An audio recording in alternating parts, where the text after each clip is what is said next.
जय हिंद साथियों, स्वागत है आप सभी का एजुकेशन केयर 6 में। रुक करते हैं बिहार की तरफ।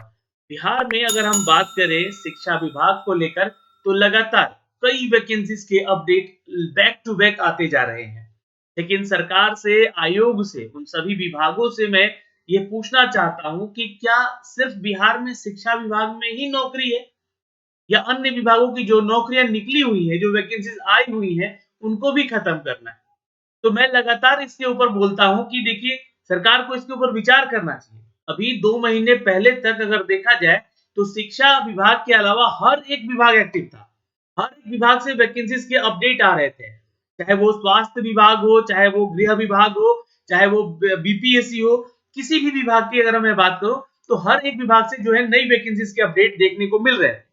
लेकिन अभी तो यहाँ पर एक चीज दिखता हुआ, साफ साफ दिखता हुआ नजर आ रहा है कि सिर्फ शिक्षा विभाग में ही नौकरियों के अपडेट आ रहे हैं। कल ही मैंने एक वीडियो बना के आपको अपडेट किया है, जहां पे प्रधान शिक्षक और प्रधानाध्यापक की लगभग 46,000 वैकेंसी जो अटकी पड़ी हुई थी कई वर्षों से, उसका नोटिफिकेशन फिर से जारी कर दिया गया। जाके उस वीडियो को जरूर देखिएगा।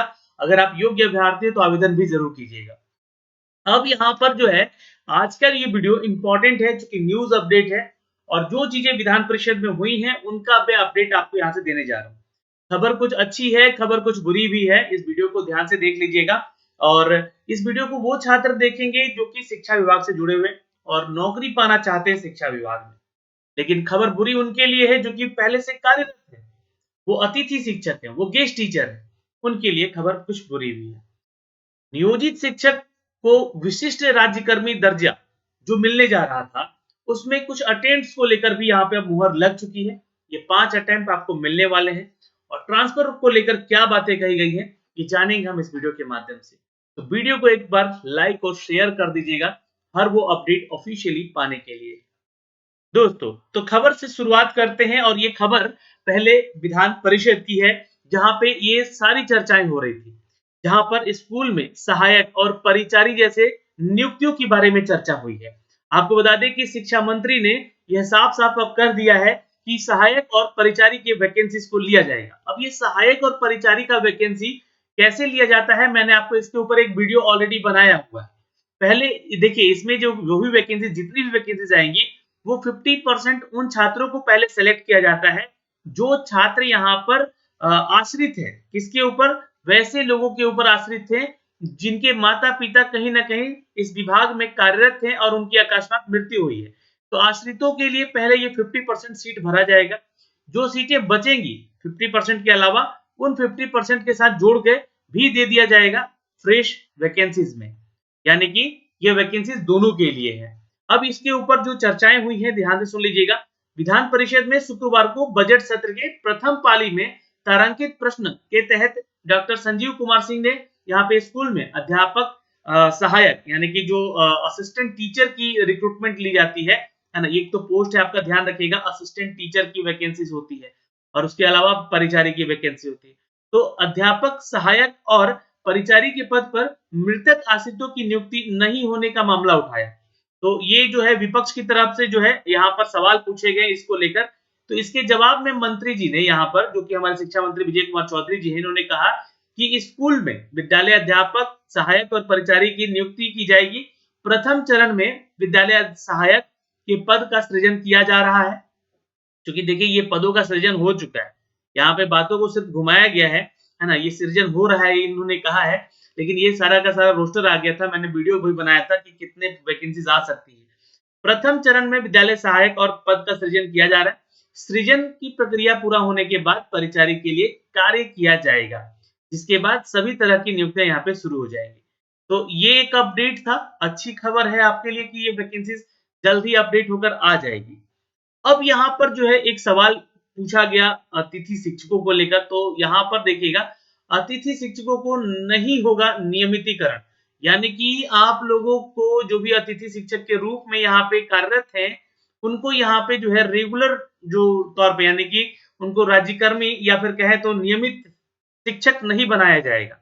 ये यहाँ पे कहा गया। क्यों? तो देखिए, ये तो गलत है, क्योंकि इन छात्रों को लगातार अगर देखा गया है, तो ये जो छात्र अतिथि शिक्षक बने थे, है ना, एग्जाम दिए थे, हाँ ठीक है, नियमावली आप लोगों ने निकाला था, नोटिफिकेशन जारी किया था कि ये इसके लिए आप लोग दावा नहीं कर सकते हैं कि आप लोगों को नियमित किया जाए, ये ठीक है, बहुत अच्छी बात। लेकिन उस दौरान जब आपका बीपीएससी टीआरई हो रहा था, बीपीएससी टीआरई 1 हुआ, टीआरई 2 हुआ, उस दौरान इनको मौके ही नहीं दिए गए कि जाकर ये एग्जाम दे सके। इनकी ड्यूटीज थी जो कि इनको पढ़ाना था, बच्चों को स्कूल तक लेकर आना था और अच्छी सुविधाएं स्कूल तक पहुंचानी थी।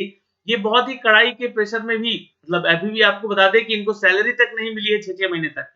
सैलरी तो मिल जाएगा जितने दिन इन्होंने काम किया है, लेकिन इनको इनके नौकरी से अब हटाया जा रहा है। तो इनको मौका भी नहीं दिया गया टीआरई में बैठने को लेकर, ये अपने मौके का फायदा उठा सके यहाँ पे और सिलेक्शन पा सके। लेकिन यहाँ बता दें कि विधान परिषद में शुक्रवार की बजट सत्र के प्रथम पाली में अल्प सूचित प्रश्न, जो कि डॉक्टर संजीव कुमार सिंह ने ही पूछा था, डॉक्टर प्रोफेसर राजवर्धन आजाद कुमार नागेंद्र ने अतिथि शिक्षकों को स्थायी करने का प्रश्न उठाया, यानी कि परमानेंट जॉब इसको देने का बात किया इन्होंने। इसके जवाब में मंत्री विजय कुमार चौधरी ने कहा कि स्कूलों में स्थायी शिक्षकों की नियुक्ति तक ही अतिथि शिक्षकों का सेवा काल है और शिक्षक नियुक्ति के दौरान उन्हें शर्तें बताई गई थी। उनके नियमितीकरण के लिए सरकार के द्वारा निर्धारित प्रतियोगिता परीक्षा और पात्रता परीक्षा को पास करना होगा। यानी कि आपको बीपीएससी देना होगा, आपको एसटीईटी देना होगा और उसके बाद आपका जो है सिलेक्शन हो पाएगा एज ए नियमित टीचर, यानी कि जो है परमानेंट टीचर के तौर पे। इन्होंने यही बातें कही है। तो देखिए, अब आपको जो है, जो भी अतिथि शिक्षक हैं उनके लिए अपडेट है कि आप लोग तैयारी में लग जाइए बीपीएससी टीआरई 4 को लेकर, है ना। टीआरई 4 में भी 1 लाख के आसपास की वैकेंसीज आने की संभावनाएं हैं, जो कि अगस्त महीने में। लेकिन इस बार आप लोग का लिए मैंने एक वीडियो भी बनाया था, आवाज उठाया था आप लोग के लिए, जिसमें कि बताया दिया गया है साफ-साफ कि इन लोगों को अपना प्रतियोगिता परीक्षा और पात्रता परीक्षा पास करना होगा, तभी वो रेगुलर टीचर बन सकेंगे। ये बातें हो गई यहाँ पर इनके लिए, जो कि बुरी खबर है। ठीक है, अब खबर राज्यकर्मी दर्जा, बात जो है नियोजित शिक्षकों के ट्रांसफर को लेकर क्या बातें कही गई है, यहाँ पे सवाल पूछे गए हैं, इन मुद्दों पे सवाल उठा है।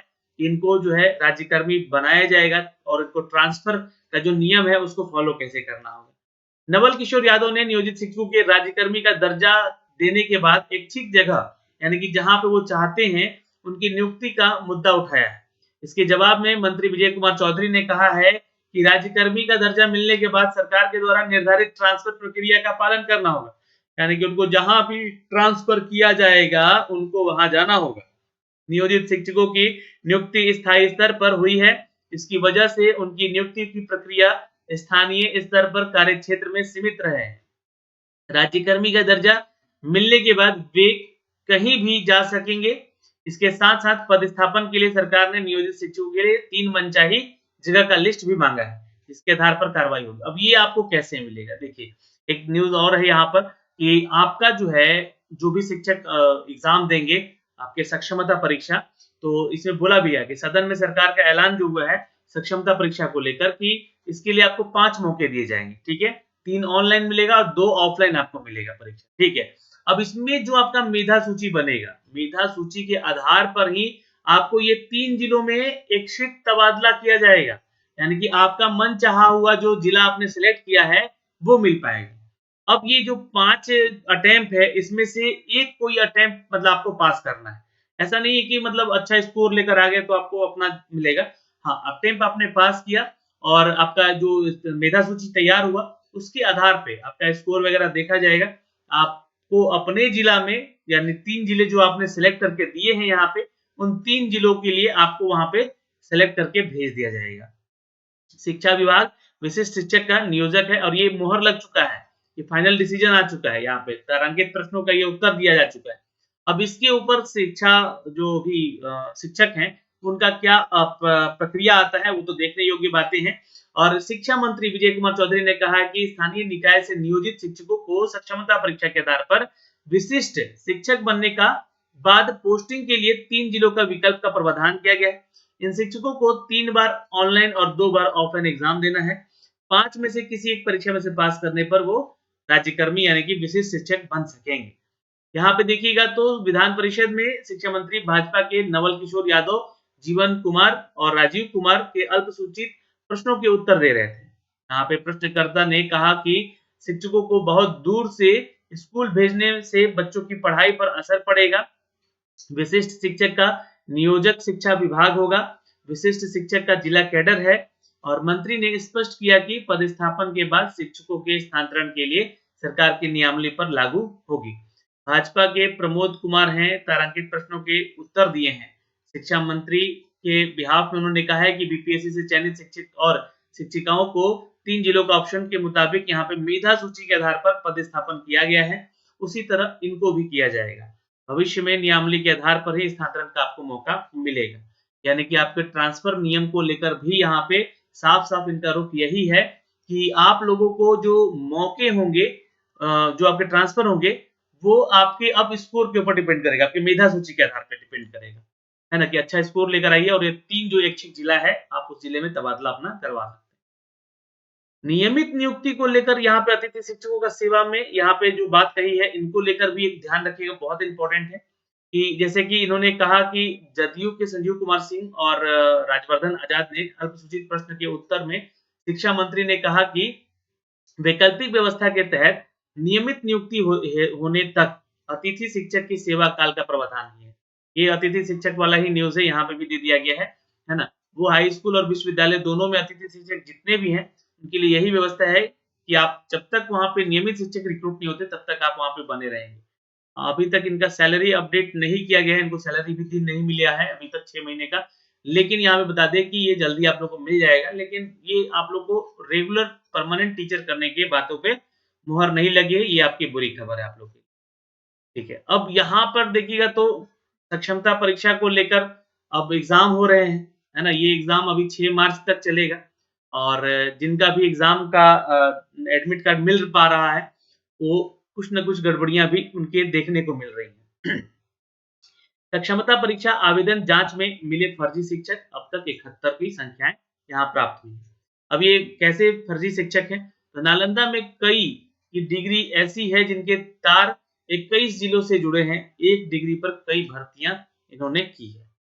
बच्चों को पढ़ाने के लिए गुरुजी ही फर्जी निकल रहे हैं, विजिलेंस को झांसा देकर देने में कामयाब रहे हैं, शिक्षक क्षमता परीक्षा में फंदे में फंस गए हैं वो आकर।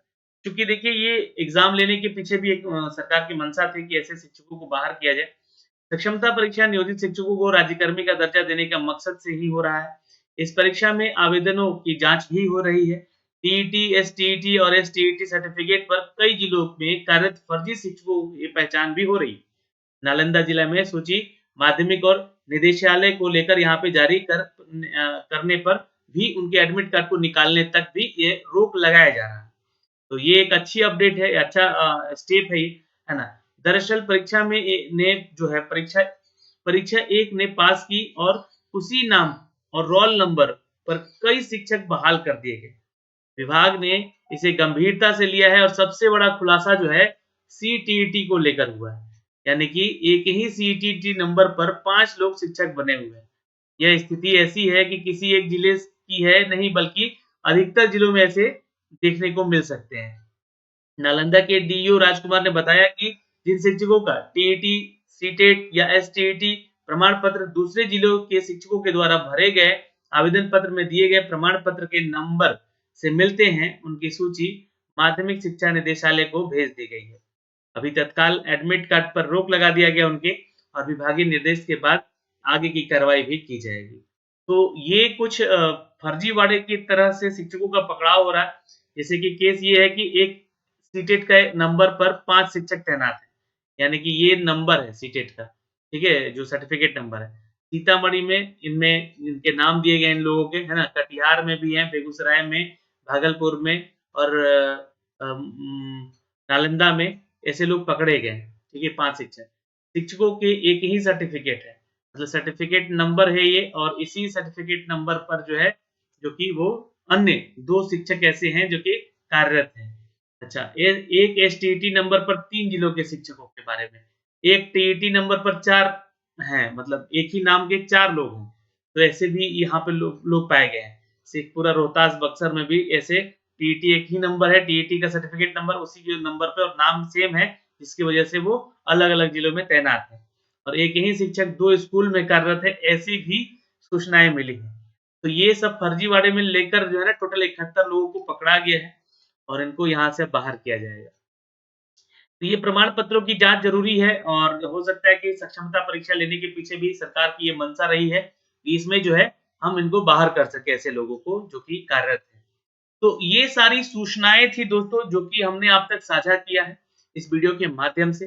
अगर आपके कोई डाउट है तो कमेंट कीजिएगा और ऐसे पल-पल के अपडेट पाने के लिए प्लीज चैनल को सब्सक्राइब करके रखिए। जय हिंद।